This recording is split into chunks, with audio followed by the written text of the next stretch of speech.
1000 விமர்சனங்கள் இருந்தாலும், அந்த எளிய மக்களுக்காக வாழ்ந்தது, கிள்ளி குடுக்காம அள்ளி குடுத்தது, விஜயகாந்த் மாதிரி.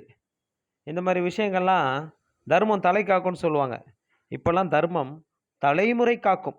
அ ஆம்ஸ்ட்ராங்க பத்தி கொஞ்ச நாளா நியூஸே வர்றது கிடையாது. ம். நேத்து யாரோ அப்புன்னு ஒருத்தர 28வது ஆளா அரெஸ்ட் பண்ணியிருக்கிறாங்க. சிசிங்க ராஜா என்ன ஆனாரு? சம்போ செந்தில் என்ன ஆனாரு? இவங்களெல்லாம் கண்டே புடிக்க முடியாதா? அவ்ளோ பெரிய கிரிமினலுங்களா இவங்கலாம்? இவங்களெல்லாம் முதல்ல வெளிய உலா வர விட்டது யாரு? என்ன நடந்தது? ஒண்ணுமே புரிய மாட்டேங்குதே.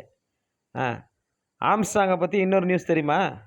அவரு பகுஜன் சமாஜ் கட்சி தலைவரா 2007க்கு முன்னாடியே இருந்திருக்கிறாரு.